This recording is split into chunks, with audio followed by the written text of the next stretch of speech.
बिस्मिल्लाहिर्रहमानिर्रहीम। अल्लाहुम्मा सल्लि व सल्लिम मुबारक अला सय्यिदिना मोहम्मद व अला आलि मोहम्मद। सबको बहुत बहुत सलाम। आज पेशी थी। वैसे केसेस तो इतने हैं कि इंसान को आइडिया नहीं होता कि कौन से, लेकिन ये पहले वाले थे जो 3 केस बने थे ना। 25 मई जो हम आए थे, खान साहब और हम सब जो KPK से निकले थे, वो पुरअमन तौर पे इमरान खान साहब ने जो है ब्लू एरिया में फिर अपना जो एहतजाज हमारा था वो ख़त्म करके हम चले गए। तो ये वो पुराना केस जो है वो पिछले साल का 25 मई वाला चल रहा है। उसमें आज पेशी थी सेशन में, हाज़िरी दी है जनाब। हर जगह आएंगे इंशाअल्लाह जहाँ अदालत बुलाएगी, और तहरीक इंसाफ है ही इंसाफ की तहरीक। ये अलबत्ता एक सवालिया निशान ज़रूर है कि इस मुल्क में जो शख्स इंसाफ के लिए निकला और जो शख्स करप्शन के ख़िलाफ़ निकला, आज उसी शख्स को जो है पाबंद सलासल इमरान खान साहब को बनाया गया है। और देखें, सियासत में जेल केसेस ये सारा होता है, हालांकि होना नहीं चाहिए। एक आज़ाद मुमलिकत है, आज़ाद रियासत है, और जब तक आपने कानून ना तोड़ा हो वहाँ पे केस नहीं बनना चाहिए। लेकिन चलें, हमें लोग कहते थे कि जनाब जब तक आप जेल ना काटें आप तब तक सियासतदान नहीं बन सकते। हालांकि मैं इससे उस तरह से एग्री नहीं करता, क्योंकि सबसे बड़े सियासतदान हमारी हिस्ट्री के कायद-ए-आज़म मोहम्मद अली जिन्ना हैं, और जिन्ना साहब ने एक दिन जेल नहीं काटी क्योंकि उन्होंने कोई गैर कानूनी काम नहीं किया था। तो मेरा अंदर से एक बिलीफ थी, एक कन्विक्शन थी कि खान साहब हो गए, मैं हो गया, या हमारे वो साथी जो लॉ के मुताबिक चलें, हम पे क्यों केस होगा, हम क्यों जेल जाएंगे। लेकिन जेल गए, सारा कुछ देखा। सिर्फ ये है कि जेल जाने से नहीं घबराते, केसेस से नहीं घबराते, ये चीज़ें पार्ट ऑफ द गेम। लेकिन जिस तरीके से खान साहब के केस में इंसाफ डिले हुआ है, देखिए 7 दफ़ा मेरी गिरफ्तारी हुई, ठीक है, कोई इशू नहीं, बस अल्लाह ताला का उसकी इसमें कोई मंशा थी। तो अब आप देखिए इमरान खान साहब का कि जब उनको सज़ा हुई कितनी जल्दी सारा वो प्रोसेस हुआ। वो कहते हैं कि जस्टिस हरीड जस्टिस बरी, तो वो हुआ खान साहब के साथ। और सब ने देखा कि उनको अपने विटनेसेस भी प्रोवाइड करने का मौका न मिल सका। और उसके बाद जब रिलीफ की बारी आई तो आप देख लें कि 40 दिन होने के करीब हैं अभी, और महीने से तो ऊपर हो गया है, और खान साहब की अभी तक कोई रिलीफ उसमें उस तरह से नहीं है। दूसरा ये है कि जिस तरह उनको अटक जेल में रखा गया है, हमारे वकला हजरात ने हमने भरपूर इस्तदा की है, ऑनरेबल इस्लामाबाद हाई कोर्ट में भी और मुतल्लिका मोहतरम अदालत में भी, जो दहशतगर्दी की है सीक्रेट एक्ट के तहत जो बनी है, कि खान साहब को अटक में रखने का इसको कोई जवाज़ नहीं है, क्योंकि किसी भी मोहतरम अदालत का या ऑनरेबल किसी जज साहब की कोई डायरेक्शन नहीं है, कोई रिटन में फैसला नहीं है। साबिक वज़ीर आज़म हैं, उनको उनके हैसियत के मुताबिक जो अवाम ने उनको जो इज़्ज़त दी थी उसके मुताबिक उनको जेल के अंदर प्रोटोकॉल या जेल के अंदर सहूलियात जो है मिलनी चाहिए। जो मुख्तलिफ मुतज़ाद बातें आती हैं, कोई कहता है सहूलत मिल गई, कोई कहता नहीं मिली, लेकिन हमारे वकला हजरात उससे मुतमईन नहीं है।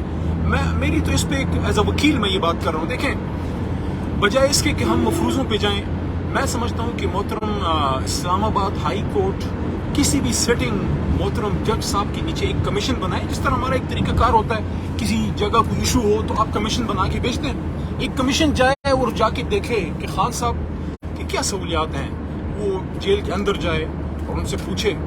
देखें, सियासी इख्तिलाफ अपनी जगह, लेकिन वो इस मुल्क के साबिक वज़ीर आज़म हैं, और उनको वो सहूलत कम अज़ कम मिलनी चाहिए कि अगर साबिक वज़ीर आज़म के तौर पे थी तो कम अज़ कम एक आम पाकिस्तानी के तौर पे तो उनको वो सहूलत मिले ना जी, कि जिस तरह उनको शुरू में रखा गया, जो वॉशरूम की फैसिलिटीज़ थी, जो फिर जो एक मोहतरम जज साहब तशरीफ़ ले गए, उन्होंने खुद उस पर एक रिपोर्ट दी थी।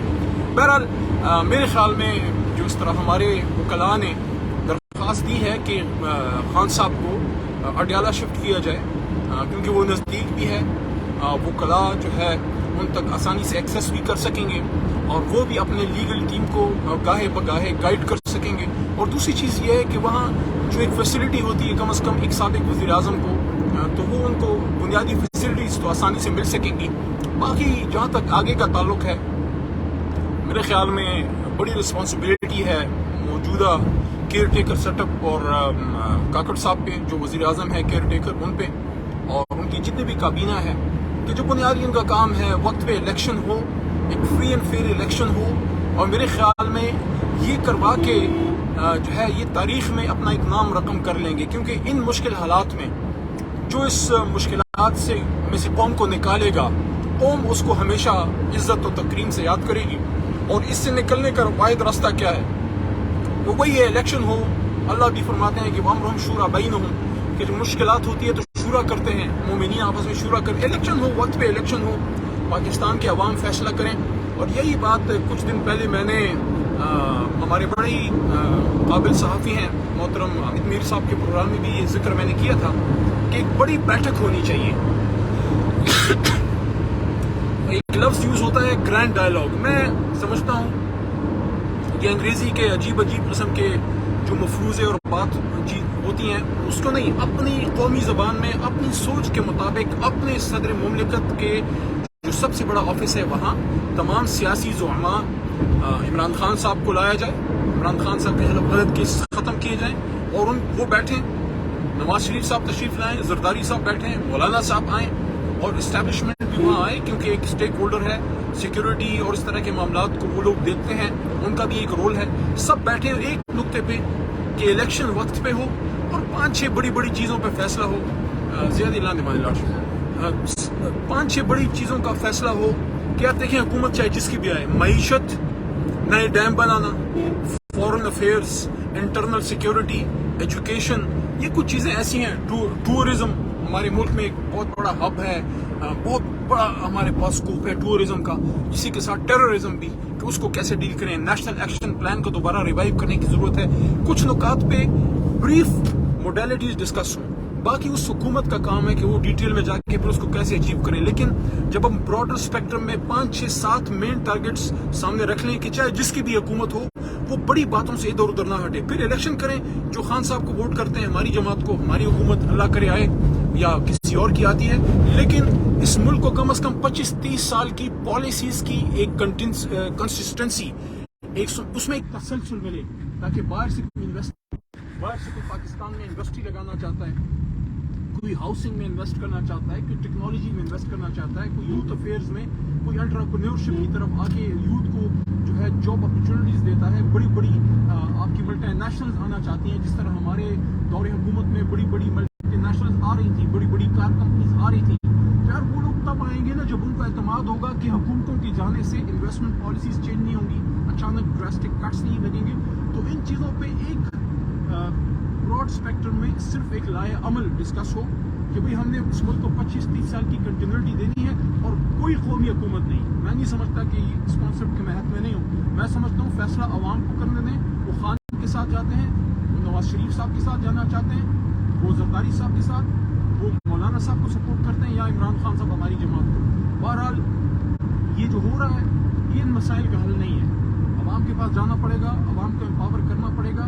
معیشت کے لیے جو اسٹیپ لیے جا رہے ہیں لیکن وہ ٹیمپرری طور پہ عارضی ریلیف تو ہو سکتے ہیں، لیکن مستقل بنیادوں پہ اگر آپ نے اس ملک کی معیشت کو مضبوط کرنا ہے تو ہمیں یہاں ایک الیکٹڈ حکومت چاہیے جس کے پیچھے 22 کروڑ عوام کی مینڈیٹ ہو، تاکہ کل کو اگر اس کو کوئی سخت بھی فیصلے کر سکے تو عوام اس کے ساتھ کھڑی ہو گئی، یار ہم نے اس کو ووٹ دیا ہے، اب اس کو سخت فیصلے کرنے دو. بہرحال جی میں تو ہمیشہ امید دینے والا شخص ہوں. میں تو کبھی اللہ کی رحمت سے مایوس نہیں ہوتا، حالانکہ مشکل صورتحال ہے. اب ہم نے زندگی میں کبھی مطلب ہے کہ ہم اپنے بچوں کو جہاں قائد اعظم محمد علی جناح کا ایکسپریس وے پہ جو ایک مشہور و معروف ان کا ایک اسٹیٹمنٹ ہے کہ ایمان، اتحاد، تنظیم، فیتھ، یونٹی اینڈ ڈسپلن. تو قائد اعظم محمد علی جناح قبر میں ہم سے میں کہتا ہوں کہ وہ اور ہمارے آباء و اجداد اور پاکستان کے وہ ہمارے لیڈرز جو کہ ہمارے فاؤنڈنگ فادرز ہیں، ہم نے ابھی تک ان کا قرض نہیں اتارا. اور وہ یہ ہے کہ ہم قبر میں جانے سے پہلے یہ میک شور کریں کہ پاکستان کا جھنڈا ملک کا سب سے مضبوط اور توانا جھنڈا ہو اور دنیا کی سب سے بڑی طاقت ہو. اور وہ تب ہوگا جب بارڈر پہ لڑنے والے سپاہی کو پیچھے سے ایک مضبوط معیشت ملے گی، ایک ڈیلیور کرتی ہوئی حکومت ملے گی، ایک ویلفیئر اسٹیٹ ملے گا جہاں کوئی غریب عورت، کوئی چار دیواری کے اندر رہنے والی عورت حالات سے مجبور ہو کے نہ تو روڈوں پہ کھڑے ہو کے اپنی عزت کی قیمت چکائے یا جا کے وہاں پہ سبزی بیچے یا اس کے بیٹے